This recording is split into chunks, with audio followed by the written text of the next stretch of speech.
quality of me as a human matters to me, not as me as a businessman. I'm aware that I love it. I love being an entrepreneur, but it is not how I can think about myself. Right. It's my favorite game. It is my passion.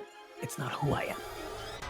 Entrepreneur, investor, a New York Times best-selling author, co-founder of VaynerMedia, digital media mogul, Gary Vaynerchuk. Please welcome Gary Vaynerchuk. Gary Vaynerchuk. I remember when I was first popping off in that 2007-8 Twitter world, a lot of people were like, the wine guy's gonna be around just for a year. This is too much. It's all sizzle, no steak. Money and fame and success doesn't change you, it exposes you. I just have a very simple question for people. Explain to me any justification to on another human being. If you're not happy, if you're anxious, if you're feeling a lot of pressure, the answer is, ironically, you have to start doing the opposite of everything you naturally want to do. That's the other thing that I don't understand what these people are doing. As if anyone on earth Is perfect. You want to have a real moment in this podcast? Everybody, I'm looking at all the fucking cameras right now. I'm sorry about that. It's all right. But I was going for effect. You said you want to live to 105. Yeah. You get to do one final live stream. Yeah. And all you get to leave behind is 3 truths. I promise you this is the most truth I've learned in 105 years. Welcome back, everyone, to the School of Greatness. Very excited about our guest. We have the inspiring Gary Vaynerchuk in the house, my man. So good to see you. It's been 15 years since we met each other. Yes. You have continued to be a leader in the creator economy, entrepreneurship, emotional intelligence, and so many other things. So I want to acknowledge you first, Gary, for your continued evolution, innovation, and leadership as a human being. And also your friendship. You have thousands of connections that you probably text with on a monthly basis. And you have a lot of people in your inner circle, but then outer circle, right? Yeah. And I would say I'm someone like in the inner outer circle. Yeah. You know, we don't see each other That's a lot, right. but when we That's connect, right. we connect, and we have a lot of memories together. And I always appreciate that when there's something happens in my life, you reach out. So I want to acknowledge you for just being on top of things, Thank you, reaching out when things really matter. Even Look, though I we love don't for get you. Yeah, I appreciate it. And one of the things I want to talk about first in today is you've got a lot that's always happening. But one of the things is this book called Day Trading Attention. Yes. It seemed, and we were just talking about this right before we started. You were asking me, what's new for you? And I said, feeling emotionally peaceful and abundant and loved is new for me. Yeah. Because in a world of online marketing, social media, entrepreneurship, business, competition, I was driven to grow. And I was always accomplishing and getting results. Yeah. But in the last, year, there's been changes, ups, downs. For the first time, I feel peaceful about me and love myself, even if I'm not growing at the rate that I always have Even if financially. you're ranked 113 instead of 7. Exactly. My question for you to start is, it seems like people are more stressed and overwhelmed and trapped than ever, trying to keep up with the algorithms, likes, views. Yeah.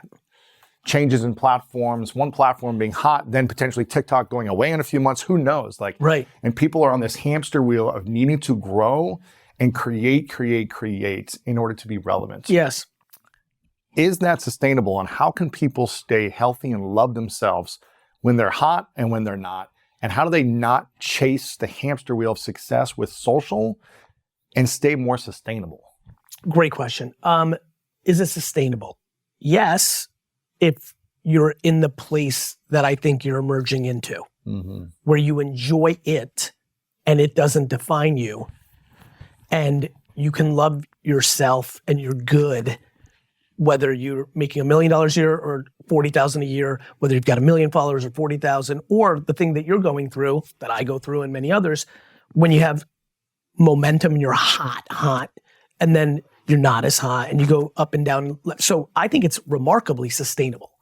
I also believe that 99%, 97%, 90%, I don't know what the number is, are not in that place yet. They're not in a place where they don't live for outside validation. They're not in a place where they've hit that maximum place of self-love. I talk a lot about my mom. It's very clear to me that whatever she gave me in DNA and how she parented me and then the circumstances of the environment I grew up in, Edison, New Jersey in the 80s, created a perfect storm where my relationship with me was so good. Even in high school, I think about it now a lot. I didn't realize it when I was first coming up and getting notoriety. I didn't realize like how insane in hindsight, and Dustin, who's filming me right now, like he also grew up in Jersey and he like really understands what I'm about to say. Even though I'm older, he really knows what I'm saying. Like 90s, late 90s, early 2000s, like, you know, high school in Jersey in 1990 to 94 when I was there, like that was like real kind of like hardcore, you know, meaning it now blows me away in hindsight that I did not only did I not succumb to peer pressure, that it didn't even begin to gain momentum with me. Really? And I had a lot Were of you like the only one in high school that this didn't happen to? No, I think there's others, but and this is why I'm trying to tap into it. So for me, what you're entering, I believe, is what I got lucky. And I'm using, I hate to, you know, I hate luck because people love to weaponize it against people they envy. And it's a real lazy trait. But there's a million variables that are luck or serendipity or whatever you want to call it. But your parents instilled that in you and gave My you mom, that skill. you know, my dad instilled other things in me. And honestly, I was with my mom predominantly from 14. And then ironically, at the time I'm talking about now is when I started to really get to know my dad because I had to work in the liquor store a lot of hours. I just liked myself and didn't think, you're a perfect example. You were like, I was 4'11" the day I walked into high school. Yeah, I was 6'3". Right. Now I'm 6'4". Right. Yeah. So like, I'm using you because you're a perfect comp. Like, even if the most handsome, like big dude who was in my grade made fun of me, and I remember within the first couple weeks, big shout out, if anybody can find Paige Parlow. Paige Parlow is 2 years older than us, or maybe one. All my high school friends are about to laugh. She was such a pretty girl. I think she was a junior, we were freshmen, right? And she had like cliche, this is literally September 1990. Her boyfriend is like a smoker dude, like literally like a John Travolta type leather of dude. jacket, like yeah. literally out of central casting. I somehow get lost. This is literally like week 1 or 2. Get lost of which class I'm going to. So I'm like 2-3 minutes after the bell rang and I'm like walking the hall trying to figure, like literally like a fucking movie. And they're outside. I already know who those two people are, and we're only a week or 2 They're in, like right? the legends of high Already. school. Yeah. And literally, they're outside one of either her or his locker, making out as I'm walking by. And everything in my life is just walk by and have nothing happen, right? Sure enough, I get by, I'm like, and it's literally a fucking movie. It's literally a coming of age movie. He goes, hey. I'm like, I turn back. He goes, the nursery school's right over there. Oh, no, he did not. But you have to understand why this is extra funny. Our high school was a vocational high school. And I don't know if you know what this is, but vocational high schools, because we were in rural New Jersey. I moved from Edison to Hunterdon County. We had a auto body shop, we had a salon, and we had a daycare in our high school. And some of the juniors and seniors were taking classes to become teachers.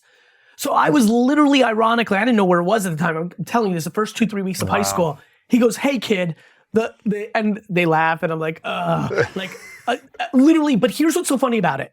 This is the most meta moment. I literally said to myself in that moment, not I'm a piece of shit, or I'll never be cool, or I suck, or I can't wait to grow, or whatever. I said to myself, what's happening right this second? I'm like, that's gonna be a really funny story one day. Wow. I literally, actually, at 14 years old, said that, and here I am, 34 years later, delivering on the promise I made to myself about that moment. So the answer is it sustainable? Of course it is. But the only thing that is sustainable is when your relationship with yourself is so good, you can deal with the death of a parent, a partner, even the worst extreme, a child. You can deal with getting laid off. You can deal with breakups. How about athlete life that you grew up with? Who are the kids that are bound to be professional athletes? Jay Williams was supposed to be the best basketball player. Yeah. Got into a motorcycle accident. Obviously, he has a great career. He's a great entrepreneur. He's on TV. He's a good dude. But that's maybe not what he thought his whole life was going to be for the first 20 years of his life. Or the ones that don't make it. Or the ones that come from a wealthy family and then the mother or father die of a heart attack. It spins out the whole family. Or they get raided by the FBI. Like, people have things. My mom lost her mom at 5. My dad lost his dad at 15. Those are game-changing moments. How does one deal? That they're in a good place. Last night I had dinner. One of the people at dinner was talking about their younger sister passing away. This woman was in her 60s. She was talking about her 58-year-old sister, and she was talking about the children, and she's talking about the children in their 30s just on full tilt entitlement. Like she literally said, quote unquote, one of them is waiting for the father to pass so they can inherit the money. Oh man. And I think about those things and I'm like, what does that? And that's the extreme in the other direction. So there's the, I love myself. Listen, you know this about me, and you brought it up in the intro. I love being nice, but of course I'm nice because I'm good with me. Of course, most people that aren't nice because they're not good with themselves. Right. So for me, this is why entrepreneurship has been so easy. I'm not scared to lose. And it is the direct correlation. Your capacity with losing has an incredible correlation to what you're going to achieve as an entrepreneur sustainably. Because when you're deeply insecure and it's not good, you equally might create massive success because you're using it as the makeup. If I put up the points on the board, everyone will think I'm good, even though I secretly don't think I'm good. And what happens when you succeed, but you're not good with yourself? Exactly what happens. You and I now have, I have way more than you, but you're starting to get, I saw it the last time I saw you in New York for a second. I'm like, so fun to see it. Yeah, we're maturing, and you know this. Many of our contemporaries or guys and gals we looked up to, we've watched get to high levels and collapse. Yeah, crash. Some of it the public knows because it's very famous. Others we know where like someone that was in our circle speaking or writing books, like made a lot of money, but like gone through really bad stuff and drug problems and worse. And like we know, and that's what happens. Money and fame and success and followers doesn't change you. It exposes you. Right. And so, I think, for me, it was the serendipity of being in that good place. And it's probably why if you look at my journey, it's funny, Day Trading Attention's a funny book for me. It's a little bit back to 2009, Gary. It's very tactical. Social's changed a lot. And I just wanted to give people like, here it is. Like go run for the next 24 months. But my last book, 12 and a half, and you know this again, because we've been together through this journey, somewhere along the line, 6-7 years into giving tactical black and white marketing and business advice that will work, I got to a place where I'm like, wait a minute. Oh, people aren't doing this not because they don't know what to do. It's because they're not in a good place from a perspective, from a mentality, from an internal place. And that's when my content started to evolve into security, kindness. Like emotional intelligence, emotional intelligence. That's what I mean. I didn't even know what the term not emotional tactics. Yeah, because I thought when I came out in 2009, 10, 11, 12, that I just built from 96 to 2000. That was the other thing that was a little bit different about me in that era. I was also someone who had already really done a lot. Yes. And so I was talking about I did, not that might happen. Yes. And I think that's what made me explode pretty quickly. Besides ability to communicate and that kind of level of communication charisma, there was meat there. I remember, you may remember this. This is actually an interesting question to you. I remember when I was first popping off in that 2007-8 Twitter world, I'm so animated. I'm so over the top. What I always used to laugh about, similar to getting made fun of that day in high school, was a lot of people were like, oh, the wine guy's gonna be around just for a year. This is too much. It's all sizzle, no steak. And I would read those tweets because I'd go and give a talk at the affiliate summit and I would read the comments and someone's like, this guy won't even be around in a year. And it was very similar to getting made fun of in freshman year of high school. I'm like, I can't wait to recall this because I know who I am. I'm an incredibly patient operator and I build slow and quietly. VaynerX has 2,000 employees. That's incredible, man. I thought it was only 1,000. It's 2,000 employees. You were there. I was there when you had 4. Correct. I remember there with you guys were in, I can't remember, Soho or something. Sunshine Suites down on DeBrosa Street. I remember. You got a ping pong table and 4 people around the table. And that's right. Yeah. That's right. Like 3-4 clients trying to figure it out. That's right. And now that's a $350 million a year business. It's a real business. Amazing. And that was built from me and AJ in Mike Lazaro's Buddy Media Conference Center office 6 months before you saw us down in DeBrosa. And that rent for the first year was free because I traded marketing services for the space. Wow. Because the story that most people don't understand about me, and I know you know this, is I didn't have any money. I built my dad's business. Right. And he didn't pay me much. Right. And I'm You not got a even mad salary. at that. Yeah. But like 60 and 70,000 a year. Like, not much in New York City. Bro, Now I was in Jersey living in a shitty apartment in Springfield, New Jersey, but it didn't matter. And I was able to save money because I worked 8 a.m. to 10 p.m. Monday through Saturday. I didn't even have time to spend money. And the internet didn't work the way it did back then. So it wasn't like I could gamble or buy. Like it was just like I'm starting to realize in my late 40s, I'm like, man, my life was weird. Like it was weird. I was like in a very weird emotional place, which is amazing. Like off the charts lucky, just like being an athlete you know, Beyonce's born with her voice. She put in the work. She developed it, but she had it also. LeBron was born with what he is. Put in the work, and that's how I feel about myself. I was given a lot of talent emotionally and a lot of entrepreneurial talent, and I've put in an obnoxious amount of work, and here comes the outcomes. But like also, just like anybody else, I've gone through my journey along the way. My last book, 12 and a half, I talk a lot about candor being my weakness. My kryptonite. Candor? What do you mean by that? Well, GaryVee's candorous. Next hour here, I'll shoot. I'll be like, you know? And I do that well as GaryVee. But as Gary Vaynerchuk, when I have an employee that stinks, for my whole career, to this day, it's a problem. To this day, I'm a 5 out of 10, maybe a 4.7. At being honest or being? At being, see, that even like, honestly, that like made me crumble. I hate that candor is. Well, I mean, no, you're right. No, you're right. Candor is a synonym or whatever the fuck it's called of honesty. My ability to be honest with an employee that has been around my company for a period of time, and now I like them, who's underperforming, that's so has hard. been the disproportionate kryptonite of my career, Really? which surprises people because GaryVee on stage or on podcast, that's my strength.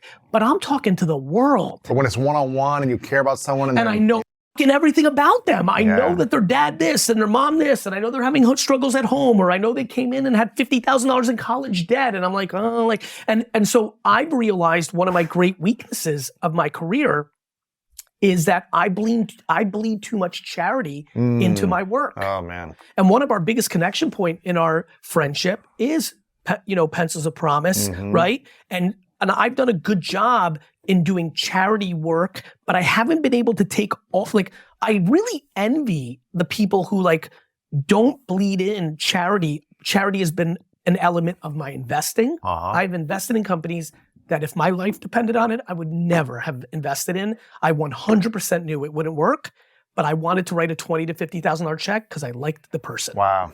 I have kept many employees within my companies for a long time. And here's the worst part.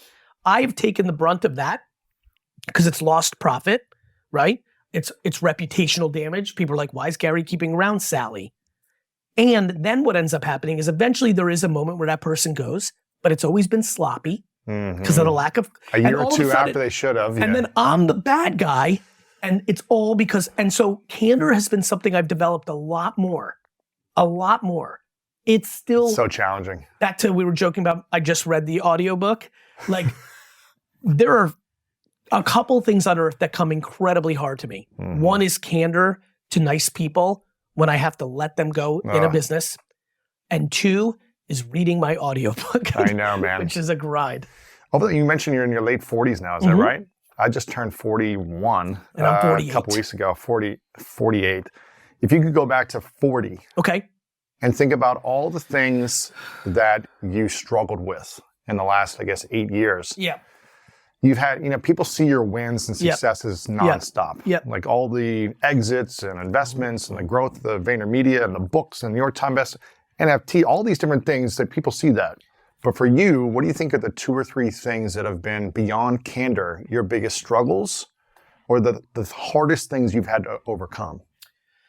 One is very real right now, which is I am atrocious at smelling the roses because the whole game for me is smelling the roses. However, I'm sensing but would I have enjoyed the memories of the more extreme version of smelling the roses? Let me explain what I mean. Yeah. So when I have wins, I don't celebrate them. Like there's no, like in my world, we just landed a $20 million client. Wow. It's a lot. It's a big client. And a bunch of the people at Vayner, they've worked at other places. They're like, so when are we doing like the party, celebration dinner? and I'm like, like my brain's like, I don't understand what you're saying. Right?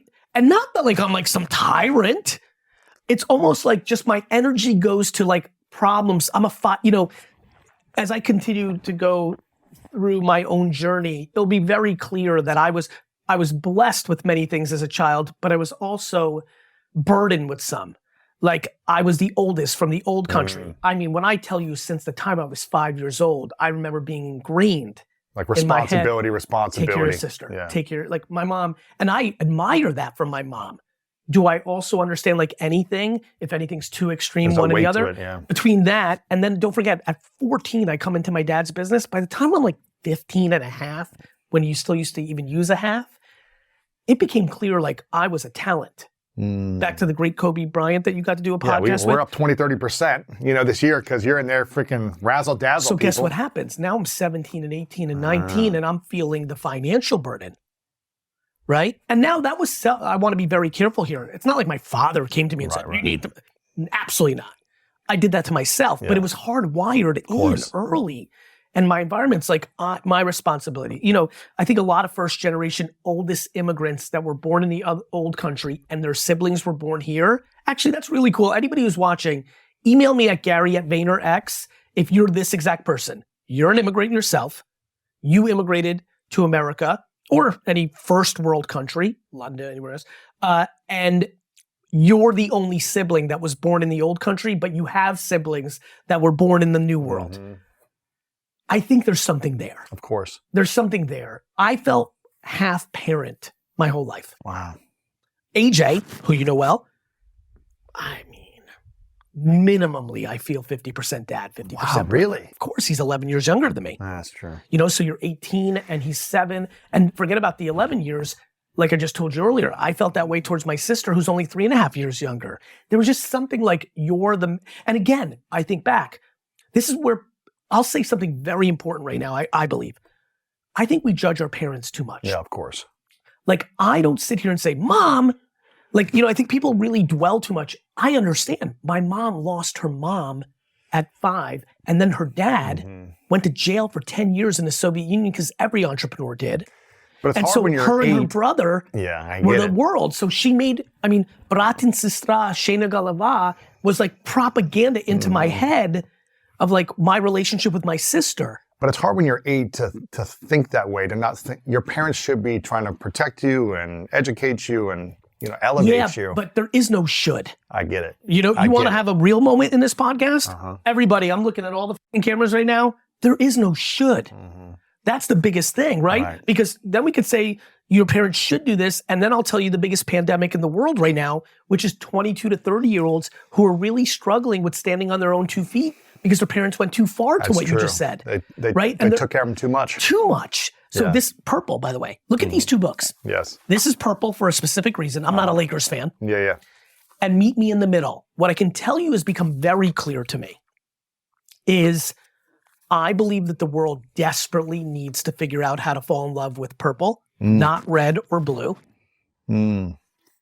Because they both have major valid points and they both have major flaws. Wow. And the middle, especially parenting. One of the reasons I started VeeFriends is I knew what was happening with GaryVee. You know this, we run in enough similar circles. I've been very blessed that because of where I was then able to be what my mom and my circumstance in a lot of ways did for me, I've been able to do for a lot of people, right?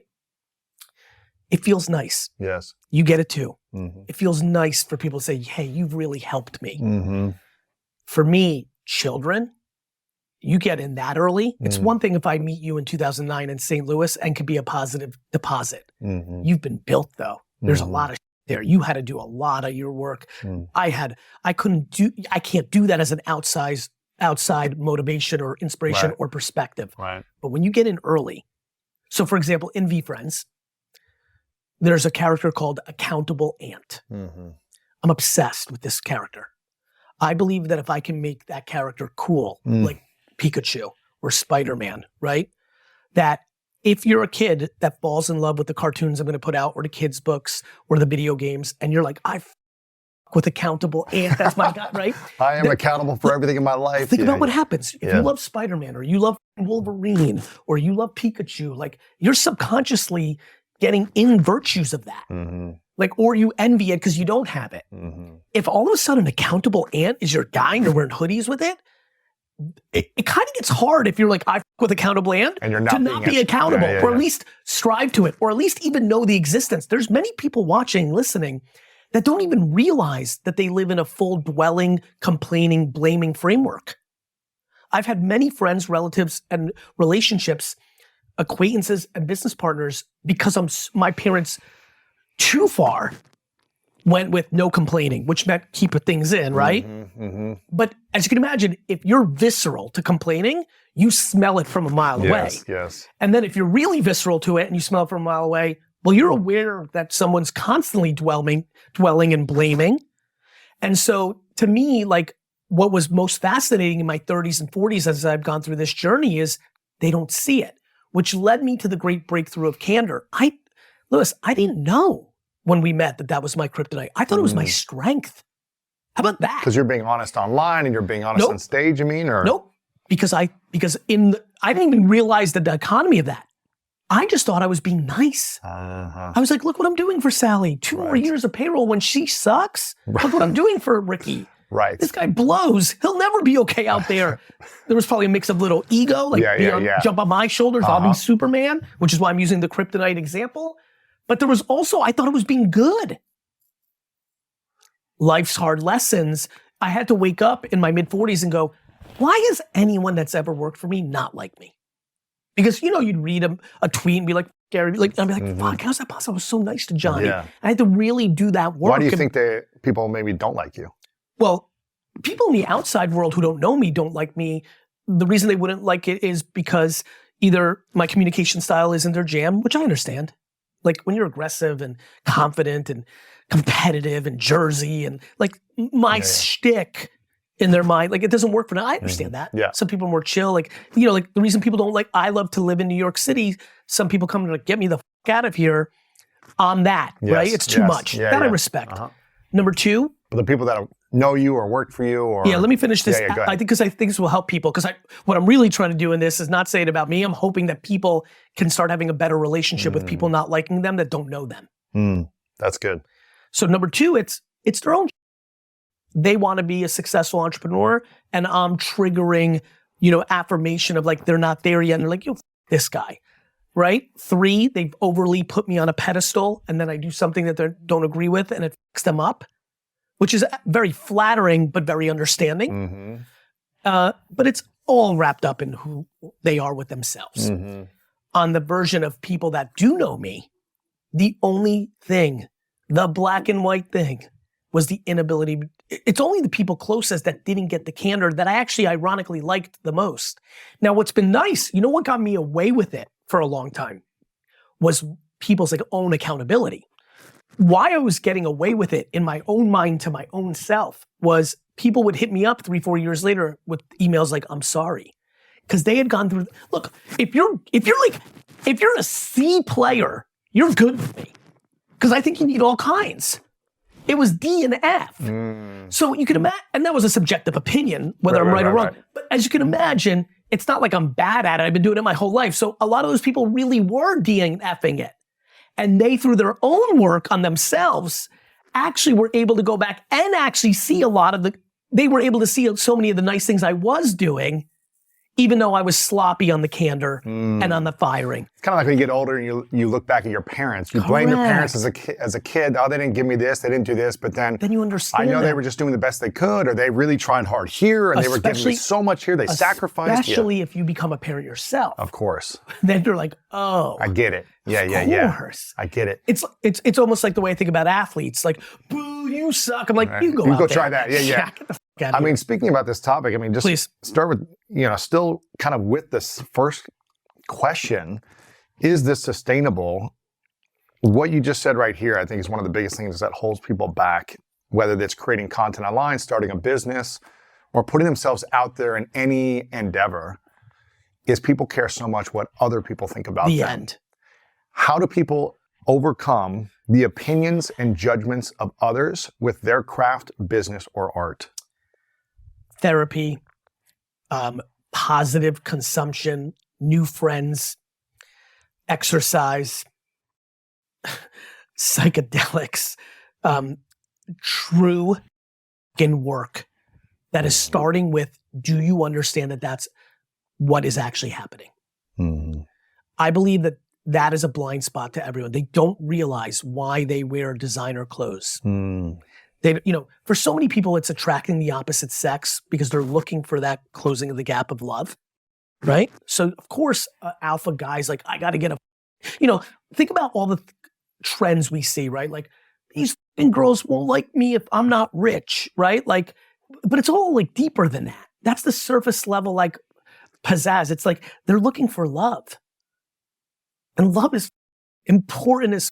Mm-hmm. And so because they're looking for that, they believe they need the proxies to get it, without realizing that's often going to attract not the clean version of love you're actually looking for. It's a whole, it's almost, it's funny, I said something to Nick, one of my key executives at VaynerMedia. He came from Saatchi & Saatchi, a very classic, Mad Men era, right? And about 6 months in, I could see he had it and all this. And then he was like doing a bunch of stuff, and I kind of recognized what was happening. And I sat him down and I said, Nick, I want you for the next year in this company, if you want to grow, do the opposite of everything you intuitively think you want to do. What was he doing? He would do like, for example, at Vayner, what I try to teach people, I talk about the irony about what I'm saying. So it's, Be candid. give me your hand. This is so crazy. I launched, Dustin, we just launched something called Elephant Meetings. Let's get the elephant out of the room. Oh, that's good. It's saving our company, bro. Wow. And when I say saving, our retention is going to explode because of this. Wow. So what he and every advertising person, I'm laughing right now because I know every single ad agency, marketing agency, social media agency person's about to smile. Whether they consciously or subconsciously do it, everything is based on save the customer, which means you're just eating, like you're just yesing them to death, even though they're wrong. Like, I'll give you an example in social media. Lewis, I want you to post on fucking MySpace. That's where we need to be. Right. And you're like, yes, sir, Gary, we will. And that's not what you should do today. And so just like classic stuff, or like putting a television commercial on a pedestal versus a social media post, which is my whole thesis. So there was just a lot of stuff. He was coming with a lot of baggage. Yes. Anyway, I know he's gonna smile right now because I know it's been a big factor in his life. And it's kind of what I wanna say to everyone right now. It's almost like if you're not happy, as you're listening right now, if you're anxious, if you feel a lot of pressure, the answer is, ironically, you have to start doing the opposite of everything you naturally want to do. So you naturally want to be at night dealing with this and you're all stressed. So what you want to naturally do is go grab another bottle of vodka. What you're supposed to do is not do that and wake up tomorrow morning and go to the gym. I do think the other thing is, let's talk about, people like to say the toxic people around you. I'm going to give you a different one. What about the enablers? Right. What about the people like your mom or dad or brother and sister or best friends who are letting you get away with your bad behavior because they have my flaw? They don't have candor. So what people understand is like, they're not going to give you tough love or tough communication or just challenging communication. It's really crazy, right? Like it's like in my real life, in the GaryVee part of it, all the admiration comes from like, you're the one that told me like, shut up. Right? But in real life, to the public, right? Right. Yeah. But in real life, I'm very fortunate. I have a pretty stable, epic family situation where there's like, we don't have any like off the reservation family members where like, but like friends and stuff like that. Like I was taught, and it's ingrained in me, to be the superhero. I want to fix, but that's what gets parents in a bad place of paying for their kids and all that. So these are complicated things, but I would say to people, pay attention to your circle because it's everything. It's a cliche say. It's not like I'm inventing a saying. The 5 people you're around, all that. It's real. Yeah. It's real. I really watch that and I'm like, that's real life stuff. How worried are you for Gen Z? Not at all. You're not worried? No, I'll explain why. Because there's unlimited entitled lazy boomers. Now, do I think that stereotypes have merit in them? Of course, that's how they happen. So like, do I think that the circumstances of parents over coddling as a generational truth, 8th place trophies as a generational truth, and then COVID, where the government paid you more money to stay home, do I think it's created entitlement and some vulnerabilities? I do. And I get it. Like, if you've been over coddled, you're scared to lose. We were laughing a little bit before about our famous thumb wrestling match where you destroyed me on Summit at Sea. I viewed that as like fun. Like literally every time I see you, my chemicals go in a good way of like, that dude, I gotta get him. You know, that's a good thing, not like I'm a loser, he's better than me. You know? And I just, you know, I think I'm not worried about it because I know too many, like I think about my company, we have a lot, right? We have both full extremes. There are people walking around currently in my company who are out of their mind expectation-wise, like literally like, if they could say it, they want me to like come to their house, pick them up, walk them to like you know what I mean? Like of what they want. Yeah, there's just like a lot of expectations. We've demonized companies. You know, the problem for companies is they're not governments or schools or your parents. Governments, schools, or your parents don't have merit with you. Meaning a company, if it runs out of money, it closes. It can't pay you. It's over.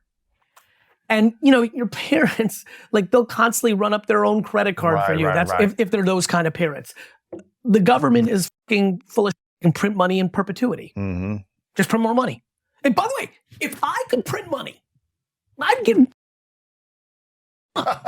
like and schools, that's fake-o land. You're talking to somebody who, this is real now. In that famous 4 years of high school, never opened a book once, never did one piece of homework, never spent 1 minute studying for a test. How'd you pass? I figured out somewhere around freshman year that school was going for blue ribbon status and they needed everyone to pass. Wow. They were just enabling people to get through. Wow. I was like, good, this works for me, and I'm an entrepreneur. One day I'm gonna be. On the weekends I also knew that I was gonna be like such a workaholic that I was like, let me take these last couple of years of enjoyment and get some bank up some rest. You know, and so this goes back to being weird. Like I have a lot of weird dynamics now that I realize like the world. I'm like, because before I lived in my own life, in my own family, in my own neighborhood with no internet. I didn't know that my life was weird. You know, and so anyway, and then I've got Gen Zers who are 20-year-olds, you and me, fire coming out of their work. Like, you know, and not because they eat spicy food, because they're just like, I'm gonna like look me dead in the face and saying, I'm gonna run this whole company one day, and I'm like, let's fucking go, Sally. Let's fucking go. So what would you say to someone in their 20s who maybe wants to accomplish a lot and maybe didn't have it that hard growing up and they feel like it's gonna come easily to them? Force the hard. Create the struggle. Why is that necessary? I said it to a friend, you know, it's crazy. My friends I grew up with, like in our era, their kids now are 18. Like, right? If you had a kid, right? It's crazy. So I'm now having the craziest talks like ever. I'm like, I knew this kid when he was 2. And I'm talking to him now like my audience. And I tell a lot of these kids, and a lot of them, especially the ones I was close with and we did a lot of business, some of these parents really made money. You know, like those early Facebook and Twitter and like, you know, like venture, like, so these kids are bougie. They're wearing better clothes than you. I told, hell yes. Though this Gap hoodie's That's fresh. pretty money. Richard, good. I tell them like, yo, bro, I had a very, very real conversation 2 weeks ago. I said, bro, you got 2 choices here. You take mommy and daddy's money and create some sort of fake picture and all the real ones know. So you're not tricking winners and you're tricking 98% of the losing players and you can live that life, and many do. That's the easy way. Or if you're telling me, because the kid had good words coming out of his mouth, I'm like, if you mean it, well then you need to go work at a company and work your ass off and learn. And you need to eat and you need to get 3 roommates instead of your own place. And you need to, if you do not take their money, then you can do it. So if you were fully taken care of your whole life, you were allowed to say, mom, dad, no. You're allowed. The problem is too many people like to talk out of both sides of their mouth. They want to on mom and dad, but they want the unlimited credit card. They like that they bought them an apartment. How are you teaching your kids about life? And I'm doing it right now. My kids can watch this. They're going to watch it, right? Think about this. No kid listens to their parents. So like me and my friends who like think about thoughtful, we all laugh. They're like, can you talk to my kids? I'm like, yeah, but can you talk to like your kids won't my listen to kids you. are like, you GaryVee. They really don't. I'm very fortunate, but no, in the way that I'm saying it, They're not they're paying- fully yeah. saying it. They're like, Dad, it's Dad. yeah, of course. They're not about, they didn't find me on the For You page and be like, who's this cool guy? They're like, no way, bro, I'm not listening to you. And I'm smart enough, I don't know if smart's the right word, I'm aware enough to know like, I'm not gonna be, listen, I'm dad. And every dad and mom have obnoxious impact on their kid. But I'm gonna be dad to them, which means an outside voice, like I'm able to be a contributor to so many, Yes. I can't be that for my kids because I'm the main thing. That's interesting. So other people have to be contributors. Right. But it's cool because I understand it. I'm pretty fortunate. I know a lot of people that I think are really positive contributors to the conversation, and I can't wait. Just like my friends now are like the last 4 years have been phenomenal, especially 5 years because of TikTok, because it even started a little bit earlier. There isn't a week that doesn't go by that a business acquaintance all the way, that's over here to you, to the inner circle, right? That my social graph, that I won't get a text and be like, and like, it's so funny because it's happening so common. It always the same thing. You'll never believe this. And at first I didn't know what it was. And then a couple years in, I was like, what? But I knew and I would smile. But now I reply immediately. I'm like, your kids follow me on TikTok and they think I'm cool. They're like, how'd you know? I'm like, I'm like, that's how day trading attention works. But, it's really, really cool. I can't wait for my son, who's 11, in like 4 years, 6 years, text me like, Dad, do you know who Lewis Howes is? Or Dad, how do you know Lewis Howes? Or Dad, you've known him since, look, taking a picture of us at World Cost Plus Market or wherever we get, right? St. Louis, yeah.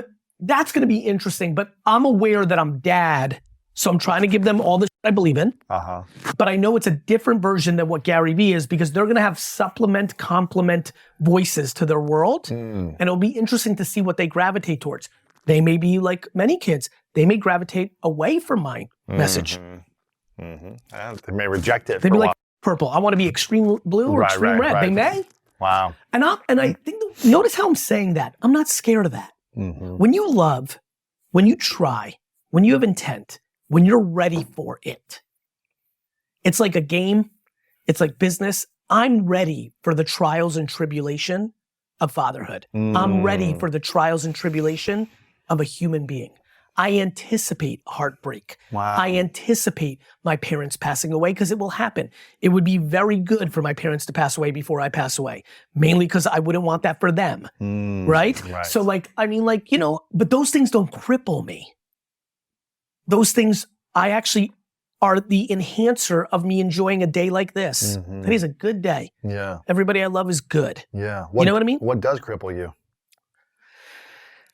Not much, brother. I think the thing that cripples me is I haven't had the extreme heartbreak of losing a family member that's within my inner 6 or 7. Yeah. That scares the shit out of me. Yeah, it's tough. I couldn't comprehend losing a sibling, a parent, a niece, a nephew, a child. That just, I'm not ready for that game. Yeah. My heart cries deeply for every human that has ever had to taste the sorrow of losing a child. Yeah. And then for the people that are lucky, like me, who are deeply grateful and in love with their parents, that's also a crusher, right? Again, now I'm 48, I have so many 60, 70-year-old friends. Like, it's really fascinating. You can see it. I mean, I have friends who I can see it on their face. They genuinely, not that they want their mom or dad to die, but that relationship is so not good that there's a part of them that's a cleansing. And like they kind of like a freeing of, they kind of like, they definitely don't think about it the way I do, which is like, please God, don't let it happen for another 40 years. Yeah. You know what I mean? Yeah, of course. So, that's important to me, but I keep life very basic. Yeah. I keep it very binary. It's, I mean, you say that, but from the outside, people see that you have, 2,000 employees. You've got, I don't know, 100 bazillion social media followers. You got 1,000 pieces of content going out and every day. Vayner Sports and V Friends all these and things, the pickleball team and all this stuff. Yeah. You got all these different. You invest in, I don't know, 1 million different companies. You've got thousands of relationships that are constantly texting you. That's because people don't understand the root cause of why that's happening. Mm-hmm. The root cause is because it's simple. Really? Sure. But I'll explain. How do you navigate all of these businesses, relationships, content? How much do you health, bench? How much do you bench? I mean, I recently did 225 11 times. Okay. I cannot do that. Yeah. How did you do that? Two things. You were physically gifted in your birth, and then you put in work. I trained. And I have a funny feeling, am I wrong? You've benched more at certain parts in your life because you're right? Yeah. How much did you do it the most? 15 times, maybe 225. Great. Yeah. So why 15 that time and 11 this time? I'm building it back up now. Right. Yeah, exactly. yeah. This is where I'm going. Training. You had put in more work. How am I able to do this? I was gifted in being a purebred entrepreneur, which means I want to do a lot of different things. Purebred. There are not a lot of people who never opened up a book, even the worst of the worst. I'm telling you. Yeah. Because I was selling baseball. Come home, put book down, start pricing my baseball cards for the card show. Wow. And then the next year, there was my dad's world. Come home and read the one. Wasn't that I wasn't working. What did I do on Wednesday, October 9th, 1991, when I got home?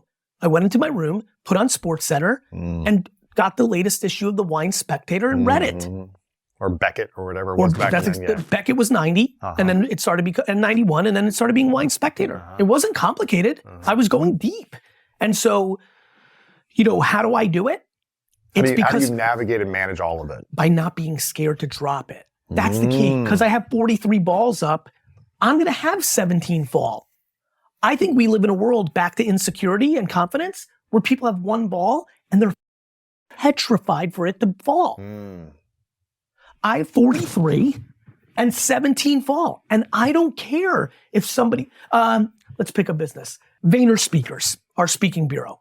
If there's a press release that says VaynerX is shutting down Vayner Speakers, I, like a logical human, like anybody else, would be like, oh, they couldn't pull it off. It didn't work. Gary couldn't do it. It didn't go good. Right. That's a loss. That's right.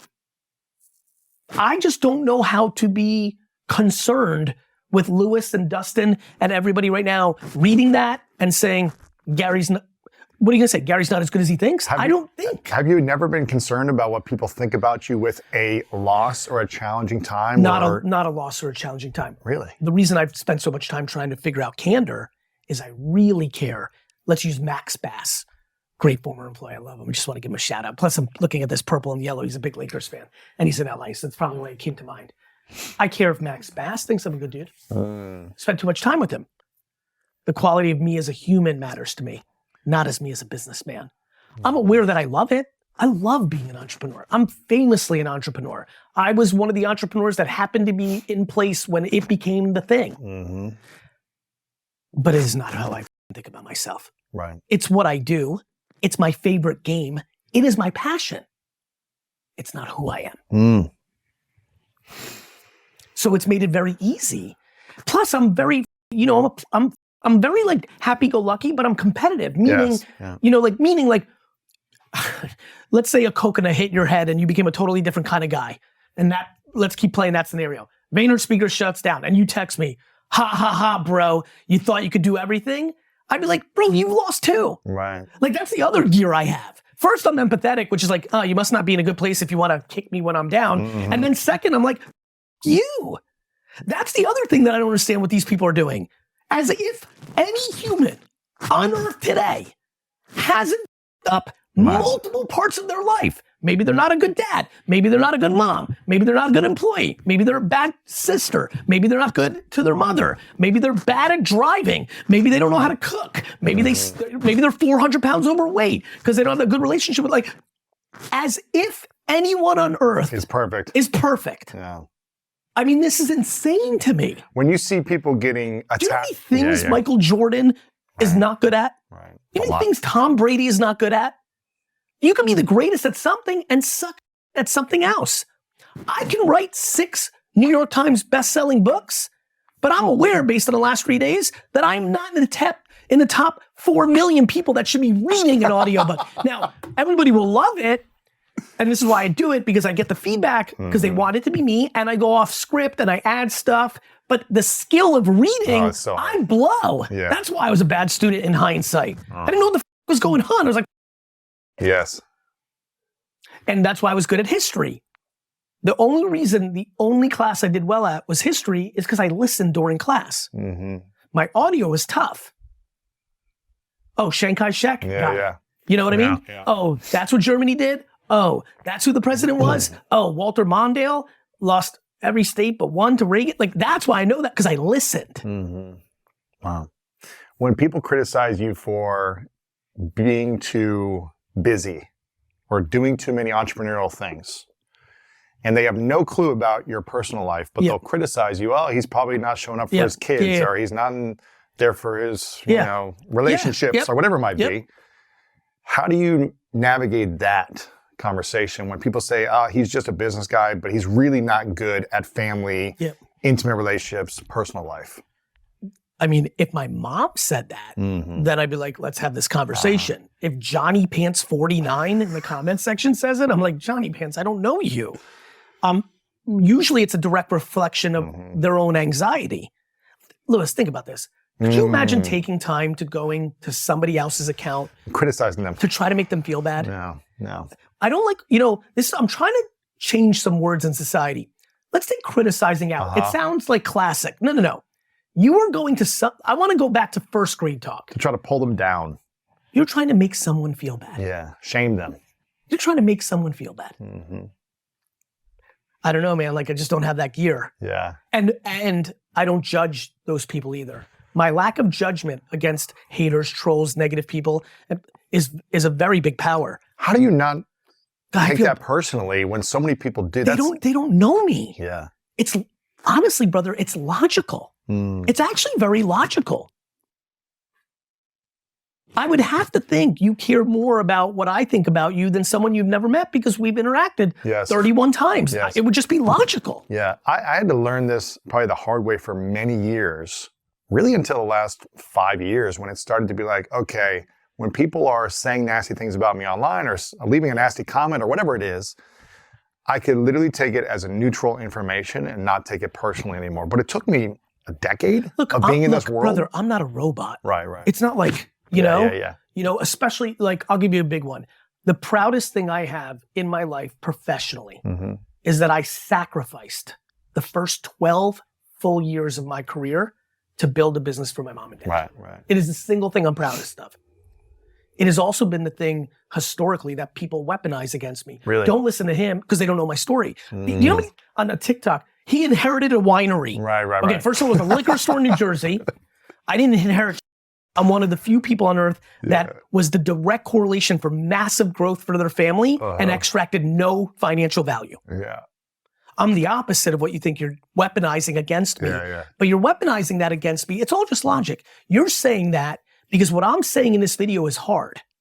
I'm saying, you stop blaming the government, the school system, your parents, and what about you? You're a grown ass kid now. You're 26. The are you crying about? You don't like it? Put in the work.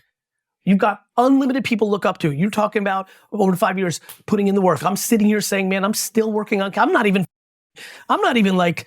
I 4.7 is what I scored me, and think about it, I'm grading my own homework, which means it's really a 3.2. Like, why are you not capable of being accountable or like we all like you eventually have to man and woman up, no matter how toxic. Like when people say to me, well, but my dad, I'm like, bro, there are people who had their uncles abduct them. There are people who watched their parents drive out of the driveway and get hit by a truck and get killed. There are so much extreme. Like, as if your circumstance is the single worst one. We both are very active in a charity that is trying to help 800 million people. I'm sorry about that. It's all right. But I was going for effect. Brother, 800 million people on earth did not have access to what I just dumped. Water. You and I spend real time on that. 800 million people can't get clean water within a day right now on earth. Yeah. And you're telling me your mom hurt your feelings? I get it, that's real. But you're not capable of being accountable and saying, you know what? I'm gonna be the one that fixes it. How many, I met a man, by the way, I'm recalling now, had drinks the other day. Gentleman who said, I was the one that broke the pattern of alcoholism in my family. Wow. My great-grandfather, my grandfather, my father, and I said, no. And everything was there for me to do it. I was on the streets at 13. I started to go down it, and I was like, no. So why him? He's not special. I'm not special. You're not special. We have talents. The thing I love about what you're doing with Meet Me in the Middle is you're teaching, I mean, adults, anyone, kids, but adults as well, emotional accountability. You're teaching emotional intelligence. You're teaching skills that can be applied towards day trading. Correct. And content and business and just navigating the business world. High, low, right? Exactly. If I can get you right here, like if you read this as a kid, then like the amount of people that This are is gonna, easy then. bro, the amount of, when I tell, you know me pretty well. Yes. I know that this book is gonna slay because I'm straight up fucking feeding you like, here's the medicine. Like I was bored reading my book, right, Dustin? Like the first half, because it's so in detail. It's like, Step by step. It's Do this, and then add this, and then do and this. jab, jab, jab, right hook did really well. And I was like, okay, because they get so much top level from me every day on social. Let me in book form give them something that they could, like, right? Yep. I know this will crush. Here's the problem too, where you're about to go. If they don't have their together, Then they're gonna start, screwed. it's double screwed. It's gonna start working a little bit, and then they're gonna get Johnny Pants saying, F you, and they're gonna be like, ugh.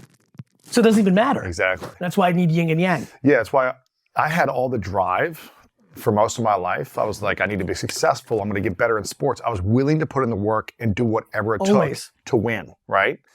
And that helped me become accomplished, but it left me feeling insecure, alone, and still not enough inside. No matter how much I had, no how many accomplishments or success or accolades or whatever it might be, or people telling me, followers, it didn't make me feel loved. It didn't bring me peace. And that's what I was telling you before. You were like, what's different in your life right now? And I said, I feel peace, I feel abundant, I feel grateful, I feel blessed, and I feel loved. And it wasn't because I've accomplished more. It's because I went inside and I started really connecting with my heart, my emotions, childhood stuff, and just allowing myself the time and space to heal. And that's been the hardest work. That has been harder than building business and doing the podcast for 11 years every week and all these different things. But actually looking at the insecurities in front of me from as far back as I could go, looking at my younger self in front of me and developing a new relationship with self. Brother, it's everything. And it's given me peace with the ups and downs. You know, it's just given me a different perspective of gratitude. I've always been grateful, but this has given me more gratitude towards everything. And I want to share the skill that I think has really helped me, the thing that I've had to learn that I didn't have for most of my life, that has really given me this perspective in a moment.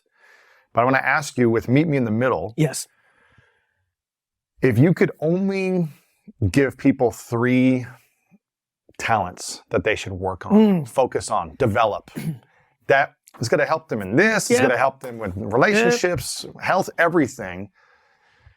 You've got a lot of different things with Meet Me in the Middle, and a lot of different characters and archetypes and identities that people can build into. But 3 emotional skills that people can master in their 20s, 30s, and beyond, what would those 3 things be? I'll tell them in VFriends form. So for people that don't know, there's 250 plus, I think it's 283 VFriends, and they're named as alliterations of things I believe in. So this book is Patient Pig and Eager Eagle. So you can imagine how they can meet in the middle, right? To answer your question directly, I will start first with self-aware hair. Self-awareness. And self-awareness becomes the gateway drug to self-love. Once you can see it in yourself, like I didn't see the lack of candor. And my superpower is self-awareness. This is why I was so good. I was like, I'm this, but I'm not this. And I'm this, and I'm not this. And I didn't envy or have jealousy towards that I wasn't 6'3". I wish I was. Right. I wanted to play for the Jets instead of own them one day, right? Right. But it didn't happen. Yes. And I wish I was like, could sing, because I want to be a Play Backstreet music, Boy, yeah. but that seemed fun. But I didn't have that. And there was never like, so self-awareness was really, really strong. And I think it would help a lot of people. Yes. It's okay to be what you are, but do you even know what you are? How do you know what you are? Do you know Development. that you're tenacious? Do you know that you're competitive? Do you, and I think you need to double down on those things, not smooth them out. Or what a lot of people do, over obsess on what you're not. You need to tweak things. Yes. Anyway, so self-awareness. Yes. How do you develop more self-awareness? I'll go into that in a minute because I've thought about that a lot. I actually think it's about communication around your inner circle to let them feel safe to tell you the truth. Wow. It's a wild one. Like, tell me what? Tell me, If like, you're listening right now, what because my strengths are, what my weaknesses are. I'm What going would to give it to you right yeah, now, because I just can feel the listener on the other side. Hey, everyone, real talk. If you're like, ooh, this is hitting me, I've got a big one for you, because I said this in my last book, and I've got a lot of reach out on this. Just pick the 2 or 3 people, probably your sister, your brother, probably your mom or dad, definitely your best friend, and maybe like an epic person you work with, like your favorite boss ever or current, and literally invite them to a dinner. Literally, I'm not joking, and say, this is gonna be a weird, fun dinner. I'll surprise you when we get there, because you don't want them to overthink. When you get there, you're gonna say, you'll never believe this. I was listening to Lewis's podcast, GaryVee was on. I'm really not joking. This is a very important part of this little narrative, that thing that I'm telling you. You're gonna say to them, it's unlikely you'll be able to deliver on what I'm about to ask right this second. But if you're wondering why my best friend's here, and my boss that none of you have ever met, and my sister and my aunt are here, let me tell you why. I'll bring them all together in one. Yes. Wow. Because what you want to do is suffocate. It's kind of like posting your weight on the internet, Yes. and like you want to suffocate Extreme yourself. accountability. Correct. Yeah. You're saying, I want to be more self-aware. I need all of you to tell me the full truth. All of you are the people I deem that I think love me the most, which means it's going to be hard for you to say, but I'm bringing you all together to say what I need is this. And you don't have to do it now, because boss, you might feel weird saying it in front of my mom the first time you've ever met her. But I need it ASAP. Tomorrow's fine one-on-one. Right. Now, and every family, and things will open up as every people start circle's going. going to be different. Yeah. Every circle's going to be different. This is like almost creating a self-intervention. Correct. Most people aren't willing to do that. Correct. Again, I think 3 to 11 people listening right now, and I know a lot of people are going to listen between both of our platforms. I think only 3 to 11 people are going to do this. And they should send us a message after they do. It's going to be amazing. And so that would be how you find self-awareness, because someone's going to, like, if I had done that, either my mom, who struggles with it as well, my dad, who recognizes it, Brandon Warnicki, my best friend, who runs Wine Library and Wine Text, also struggles with it, so he might have not even been able to say it. My brother might have been able to come through. My sister now would have been able to see it more than 10 years. But if I had done it, somebody in that circle might have been like, you're too full of shit, you're too nice. Wow. Somebody might have. If I did what I'm saying here, which is like, say it. It's okay. I know you don't believe me. And you're even, and I was a challenge for people always, because I was always providing so much emotional and financial value. Of course, yeah. I'm a real piece of work for most people, because it is very common for me to be either, and often both, the emotional and the financial value in the relationship. They don't want to ruin the relationship. Of course. Yeah. It's a vulnerability for me. Yeah. It's my coping mechanism. I always have the leverage. Can take care of people, yeah. I just always have the leverage. I mean, those are the 2 things on earth. Emotional and financial, that's the game. Yeah. And I'm good at both and generous with both. Wow, okay, so that's number 1. Self-awareness. Number 2, gratitude gorilla. I think if you can learn, and this is just killing people on earth, you would be flabbergasted what would happen. And I've seen it with people around me recently, where you just decide right now on this podcast that instead of waking up in the morning, which so many people do, being all upset and having all of their perspective and energy towards what's not good, I should be making more money, I don't like my job, This person I just woke up next to I don't like them anymore. Like all the tough stuff.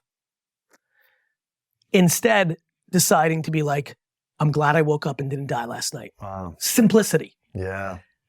Gratitude comes from simplicity, Lewis. Mm-hmm. Like it's like, back to your point, like everyone's like, Gary, social media's up everybody. They think they need this stuff. I'm like, do you understand that I grew up watching lifestyles of the rich and famous? Right. Have you heard of MTV Cribs? Everybody saw that. Everyone's showing the over the Pimp top. My Ride. Like if you had a $400 used car, that felt. Yes. This is not a new phenomenon. Like as if, what, you didn't go to school and one of the kids was the richest kid in school? Yeah. You didn't have envy that they had a brand new BMW and you had to walk to school? Get the out of here with envy and jealousy. It's as old as time. Yes. So gratitude. What do you have? Again, I said something to somebody who was complaining in my inner circle about 3-4 years ago. And they were just like, but you, to me, and then to other stuff, right? And I finally said, X person, let's flip up this dinner because this is not like fun. Instead of telling me like why I have it better, why, and this is somebody I really know, why this person has it better, why your older brother has it better, this is the real example. I'm like, for the next 20 minutes while we eat this chicken, can you please tell me? Hand it to us perfectly. You're gonna like this. I said, can you tell me who you have it better than? Ooh. And it was a really interesting moment, and I know that person's smiling right now, and I'll probably get a text. I think it really had an impact on them because I suffocated it. They're like, oh, but I was like, no, just appease me. We're here. Who do you have it better than? And then he went into like all our common people, which he definitely had it better than. And you're like, 99% of people. And then I went into and I'm like, okay. And what about everybody who is in Africa right now in concentration and the people in China, like people, like, what about real? What about somebody who during this dinner got diagnosed with terminal cancer and during this dinner looked down at their phone real quick and got into a car accident that took their life? And what about the 2 14-year-old twin daughters that lost their mom in that picture I just painted? Since we've been sitting here, I just don't understand how people don't understand what's going on. Since you and I have been sitting recording this podcast, of the 8 billion people on earth, thousands have not only died, correct, but have gotten devastating news. I saw this stat maybe 5 years ago that has given me a completely different perspective on gratitude, that roughly 150,000 people a day die. We woke up today. We're not one of them. And if we can just have that one perspective, 150,000 people a day die. I live on that, Lewis. And honestly, death is less scary than something, notice where I went with it. Sickness. You said die, and I jumped in with devastating news. Yes. Right? I asked this to myself and I asked it to everyone. Is it better for you to die? Or is it better for the person you love the most on earth and can't live without dying? I think most people are going to choose themselves in that scenario. Wow. So there's just a lot going on. Yeah. So I just think gratitude. Number 3, and we already talked about it, but I can't get away from it. If you can learn that pointing a thumb will lead to ultimate happiness and pointing a finger will compound your unhappiness, you will realize that accountability is I almost have delusional, not even healthy accountability. That's how much I like it. Like, I really do believe what I'm about to say. Every single thing at VaynerX and VFriends and Vayner Sports and every one of my companies that is a problem is 100% my fault. I'm at the top. So if Sally screwed up, well, I hired the person that hired the person that hired the person that hired Sally. I did. So, I think that accountability is the anecdote. It's the formula. It's the solution.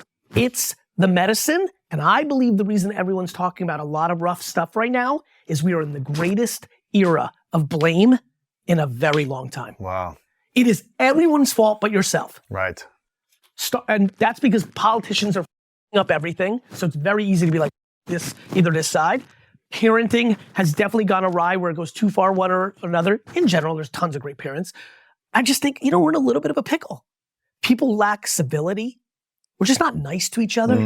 People are just talking so negative. People being excited about people's downfalls, right? I mean, I had a real moment on all this stuff very recently with what happened with Kate Middleton, right? What happened? I don't know. I hate talking about things I don't know, so I'm going to go very headline reading. I guess, recently, like, there was She was missing or she's like something? missing, Yeah. and there was like a cropped photo, and everyone had jokes. And then she made a video and said, I have cancer. Wow. And everyone's like, I'm sorry. What do you mean I'm sorry? Or I'm embarrassed? What about not doing it in the first place? The f are you shitting on people for? I just have a very simple question for people. Explain to me any justification to on another human being. Yeah, I guess the only thing I could think they might be thinking is, well, to hold people accountable if they're doing harm to others. Who the fuck are you? Yeah. I am I love when people are like I have humility would have been the next, as if I'm supposed to, who the fuck are you that you're supposed to hold Kate Middleton accountable? Right. Who the fuck do you think you are? I don't think I'm supposed to hold anybody accountable at some level, including employees, children. You're part of it. That's ego. That's delusion. I'm gonna hold you accountable for what? That you married into the royal fit? What the fuck does it matter with you? And sometimes when people play this chess game with me, they go, but what if somebody came up on you and punched you in the face? My brain goes into, that person's in a really f***ed up place. Yeah. Before I don't think people have a good relationship with understanding where anger, negativity, and darkness comes from. Yes. It always comes from a place of weakness. Yeah. I struggle to be mad at someone when my first default thought is to have compassion for them. Yeah, that's a superpower. It's a blessing. I see it in my mom. I know she gave me that DNA, and then she obviously fostered it. But it is how I see the world, and I really wish the rest of the world saw it that way too. Wow. Because I will tell you what happens with that. You don't have the capacity to hate someone for being different than you. Right. When that happens. It doesn't mean you have to allow it to continue to happen. No, well, Create boundaries, you know what I mean? Yeah, this is where I love you for that. I just feel super in charge.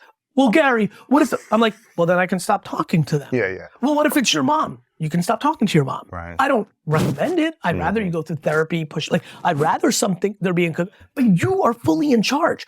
Gary, I had this dinner the other night. God, a lot of dinners, as you can hear. I want to be respectful of your time. No worries, too. but I'm getting hyped right now. This guy's like, everything's up in America. I finally looked at him and said, move. Quit blaming. Move. Yeah. You like Canada? Right. Epic. Mexico? Epic. Like, I don't know, Sweden sounds nice. Like, Spain's lovely this time of year. Shut the up. And I'm not saying that negatively. I'm saying that encouragingly. Dwelling and complaining and envy and jealousy are massive weaknesses. I go on Twitter and I look at all of this and I'm like, insecure, and left, right, insecure, bad place. And I, not with judgment, with deep hope that I and many others that are in a good place can figure out the single word to say, do the single podcast, write the single book, post the single quote that might help one of those people say, fuck it. Because for me, what has definitely made me successful and was a kissing cousin to my inability to be candorous is I care about positivity. I don't do well in negativity. And so I have this yearning to do it for the world because I'm already full. It's like back to the cup. Okay, my cup is full. Well, when you're lucky, and I think you're going through this journey right now, so this is gonna be really understandable to you. I'm good. Yeah. So what do you do next? Help others. It's just, you don't know what to do. It's the only thing that makes you feel good because you don't need any more water. Yeah. Your water's full. You don't have room. I'm good. Now, I'm gonna end with this. Multiple times a day, I have micro moments of like, ooh, but they don't have sustainability. Yeah. Got it? You catch it and you move on. We lost two big clients yesterday. One in Asia, one in Europe. There's a lot of work to be done. But like, I'm not like, I'm dead, or there's always something. 2 books you got going on. Meet Me in the Middle. I think everyone should be getting this, especially parents. Get this so you can have this for your kids. Well, the cool thing with Meet Me in the Middle and the cartoons I'm doing this summer that are going to be launching on YouTube Kids is I'm making them both for the parents and the kids. So what I'm most excited about is when the parents read this, I'm poking at them too. Of course. And that is going to be, if I pull anything off, if I pull off the dream I have over the next 40 years, 50 years of Be Friends, hopefully, what am I, 48, 98? I want 105, so over the next 57 years, is that I got to them both. Like I dream so hard right now that a parent is laying in bed with their 5-year-old reading it, and they're like, and they're like, oh, I'm so I gotta read this myself. Yeah. So you guys can get up a copy, go on Amazon or anywhere books are sold. Meet Me in the Middle. Make sure you get this. Again, I don't think day trading attention is as valuable unless you get Meet Me in the Middle first, because then you can appreciate what you're creating in your freelance business, solo entrepreneur, if your career, whatever it might be. Day trading attention. That said, though, I think about you a lot because I met you when you were the LinkedIn guy in 2009, right? And then you were a pioneer in podcasting. What is exciting about, what tricked me for so long was the advice that's tactical of the moment like this. It works for everyone. It's not sustainable work if you don't do the thing you're talking about. Absolutely. Right? So 2011, you would have read this and tripled. Oh, yeah. And you would have texted me and be like, bro, I love you. It. To your point, you would have still had this day of the problem with me. You still had to get to that place. Exactly. And then that place becomes where you become the ultimate version. Exactly. So get both, obviously, but day trading attention is about how to actually build brand and sales in the new social media world. Again, this is required reading from anyone in online marketing, social media, content creation, business. Make sure you get a copy of this. It's step by step.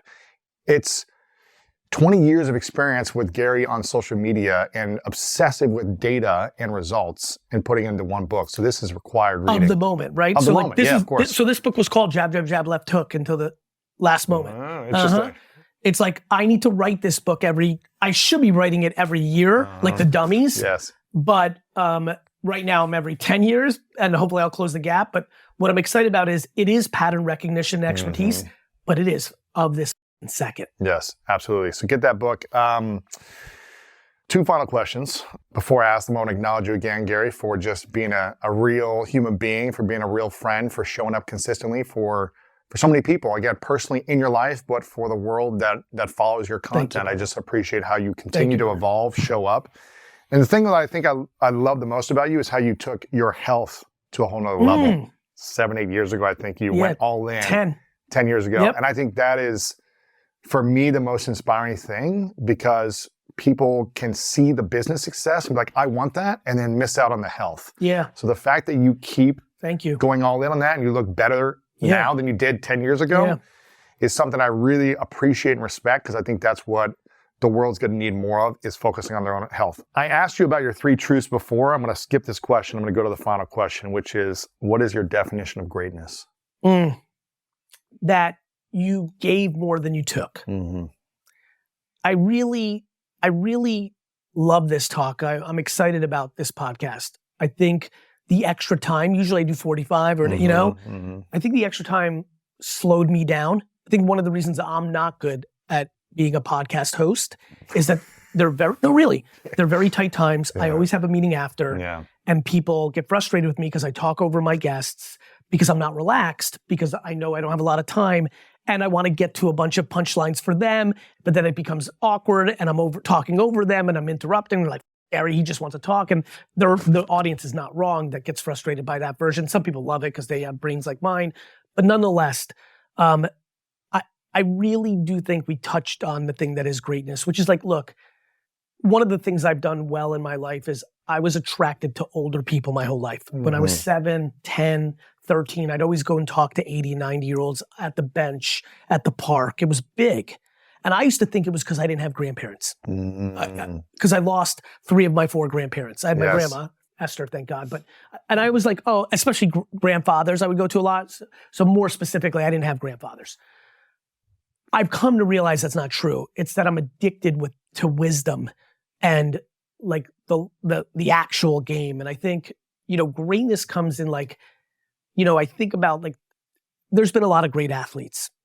And again, I'm bringing up Kobe again because I'm so glad you got to do that podcast. Yeah. It's so devastating that he's not on this earth. But Kobe was different because he was more like us in the way that like, it wasn't that he was just a great athlete. He gave a about like higher thinking and like competition as a healthy, like it was just more thoughtful. Yes. And, you know, I think the reason he's revered is he gave to us. Yes. Right? And I think greatness comes in like I think my mom is the greatest parent of all time. And when I think about why I believe that is, the reason I believe that is there's others that tie her, but they could only tie her because my definition of a parent is, there's many things to it, but my personal subjective definition is how much did you give to those kids? Yes. And I just think my mom gave it all, like all of it.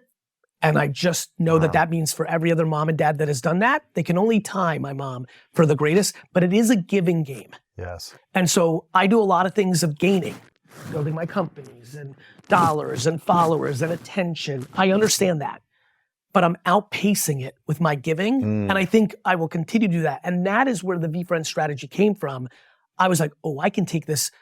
This is what Disney, and actually now I realize this is why Sesame Street and Jim Henson is a legend.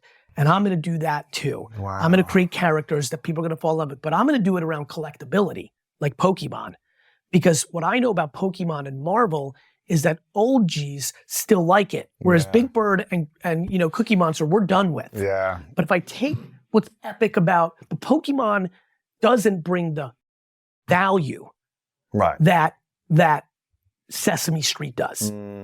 But if I take the best of Sesame Street and the best of Pokemon and I smash that together and I put my marketing capabilities and my collectible and business strategies and I build something, man, I can really leave a positive impact.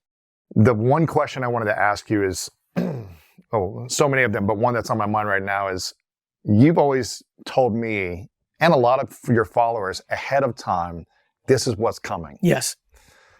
You know, you were early Twitter. Yep. Be on Twitter, this is what's happening, this is what's happening now. Early Instagram, Facebook, LinkedIn, you were like always pushing it. TikTok, you were like the first one on TikTok. Snapchat, I remember you looking me in the eye saying, be on Snapchat. That was the only thing that like didn't work for me, but everything else has worked for me. Who knows what's gonna happen with TikTok, Instagram, Facebook, all these different platforms. When we're thinking of attention in the future, AI and the freaking mobile devices and here all are these the things that have a chance. Yes. As you know, what I'm great at is not predicting, but moving so goddamn fast when it happens. And then going all in. Yeah, that I have that advantage. What is coming? Here's things that are coming. One, for people like you and I, all of our content in every language at scale. We've got 1 million subscribers on Spanish on YouTube. In our voice. Oh yeah, that's the key. That's what we're working on now. Yeah. So you've seen it already, Dustin, like we're pretty close. We're almost done. I'll be speaking every language in my voice, in my little high pitches, in me. That's gonna be huge for through AI, right? That's right. Is there a tool specifically you're looking at that We're using Respeecher. It's moving so 50 of them. Notice how I hesitated, even though I'm a big fan of Respeecher. Yeah, it may be gone. It's that game is AI eating itself up is just like crazy. Yeah. So AI. Virtual influencers. Oh yeah, that's coming. I've seen people are blowing up already with, you mean just like made up influencers? That's right. Yeah. AKA very attractive people on Instagram that you're like, and that will go not just, right now the early movers like always are like models and like all that, but it will be full-fledged Ricky Thompson, 47-year-old marketing expert who's gonna have 14 million followers, and it's Joanna Thompson in Australia that actually owns him. Isn't that crazy? And is running, it's gonna be huge. So virtual influencers. Are you getting into some of that too? Yeah, I'm really starting to go deep on that. Live streaming as a more scaled everyday thing. Let me explain what I mean by that. Me saying live streaming is important. It's not Kai Cenat and like Aiden Ross and like Ninja and Clicks. Like plenty of people are crushing on Twitch and other things. No, I mean what I'm up to now, which is I have a camera in my office on mute for 13 hours a day, and I'm just sitting there and it's entrepreneurial ASMR. It's mute. Mute. because I'm having real meetings. So people are watching you? Watching me. But I was not like, hearing you. That's right. And I try to unmute, and Dustin did a good thing for me. He created an unmute counter, and I'm like looking at him like, oh, I haven't unmuted yet. Hey, everyone. Like literally. Wow. 13 hours a day? That's right. People making pizza. I predict in 5 years, someone who loves to mow their lawn, dyslexia, mow their lawn, will go from like, that's that classic dad who does it, to the modern dad, the 28-year-old who's destined to be a 48-year-old dad who loves to mow their lawn, like loves it, is destined right now as we're speaking to one time in 7 years as he's on that journey, streaming it for some weird reason. Today, every 42-year-old, 61-year-old man or woman that loves to mow their lawn for an hour and a half, a big lawn, does not think, let me set up a laptop and stream live on Twitter. Doesn't cross their mind. I believe it will become known. Yes. I believe one of them will do it. I believe for whatever reason it will crush. And I believe that person will, a year later, retire from being a principal in a high school to making $1 million a year. Mowing their lawn. Live streaming it. Well, so think about how different that is than what I predicted would crush it. Remember what I predicted would crush it, which was insane, which is influencers are going to make money. I didn't call it influencers. We didn't even have the term yet. Right. People will make money on the internet being themselves. That was like, right now, somebody's like, wait a minute. I will literally make a full-time living by streaming, making breakfast for my family every morning. Dude. Let me just say that. You know how insane that is? Crazy, man. Like literally a mom or dad, let's say a stay-at-home dad or mom is literally going to start streaming her 6 a.m. to 7:30 of prepping breakfast for everybody, and it's going to capture a fever. And they're going to get millions of viewers every morning. And they're going to get subscribers for $2, and they're going to get merch deals. And cookbook deals, pre-roll. Yeah. I'm seeing there's a guy on TikTok who goes live. It must be all day he's live. He owns a little fruit stand. He's just cutting up fruit. That's right. And he's got a massive line every day that just wants to like be in the stream for a second. That's right. Live streaming, cutting fruit. It's crazy. The extreme version of what I saw happening with Crush It is about to happen with live streaming because it takes it to passive instead of progressive. I had to sit down and do the wine show. Now it becomes passive. I will stream while I'm running my wine store. But will people watch hours of content when you need to be 5 seconds of videos that people are like losing attention? No, because people are watching long form content at scale right now. You know this. Yeah. You just don't want to be in the middle. You want to either be great at short form or you want to be great at long form. You just don't want to be the middle, or you don't want to be bad at long form or bad at short form. You could make, people binge watch an entire season of something on Netflix or sit. I have people that sit with me, you know this, sit with me the whole day. That's crazy. They sit there the whole day and talk to each other. That's crazy. Well, that's community. I mean, it's amazing. It's crazy. It's cool. Funny. It reminded me, you might remember this. When I was coming up the game on Twitter and Vidler and YouTube. What was it, Periscope? Well, that was later. And Meerkat. But what about before Daily that? Booth. Ustream. Ustream, man. Ustream. That was big. And that was big for me. Wow, I remember that. I would have been a huge streamer, but now I'm too busy. Yeah. So by the way, a couple hundred people, I have nothing. Because I'm not, there's nothing. Right. Now, to Dustin and the team's credit, now they're playing my recent videos in the top right corner. During the live stream. So I'm on mute, but on the top right corner in a smaller box is going to be this, literally this. And we're figuring it out. And again, I think there's going to be way more compelling ASMR. I can tell you right now, it would have been much more compelling to follow me tasting wine all day. Or what I'm doing right now is really boring. I'm sitting in an office for like 12 hours a day just doing meetings. I'm not even in the old D-Rock GaryVee world where I was moving around a lot. You're just sitting there. Because I'm in full operations mode on VaynerX and Be Friends right now. I'm in one of those modes. I'm not in GaryVee land as much. Yeah. One final question then. Be respectful of your time. 3 truths. I think you answered this probably 5 years ago, last time you were on. You said you want to live to 105. Yeah. Imagine you get to create everything from this moment until then. Okay. Your vision, your relationships, all of it happens. But you have to take everything with you. So once you leave, no one has access to VFriends, VaynerMedia. It's all gone. All the content you've created, gone, erased from time. Okay. Hypothetical scenario. No, I like. You got me intrigued. Go ahead. Yes. So I die at 105 and everything disappears. All the content you've made, gone. Okay. Everyone lives. What about the relationships I've made? Those are there. Yeah, Okay, yeah. got it. But So content. Got it, Content okay. is gone. Got it. Business Yeah, content. everything's gone. But on your final day, Yeah. you get to do one final live stream. Yeah.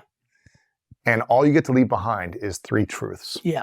3 things you know to be true. If you could go 60 years in the future. I could do it right now. I would talk 3 to them and say, things, listen, and that's all they I can would have say, to remind you of. I'd say, first of all, thank you for this journey. I'm going to miss every one of you deeply. This sucks. I really wish I could go to 110. I don't know why I said 105. Right, but 3 things you can leave behind. I would say to them that like you're in life.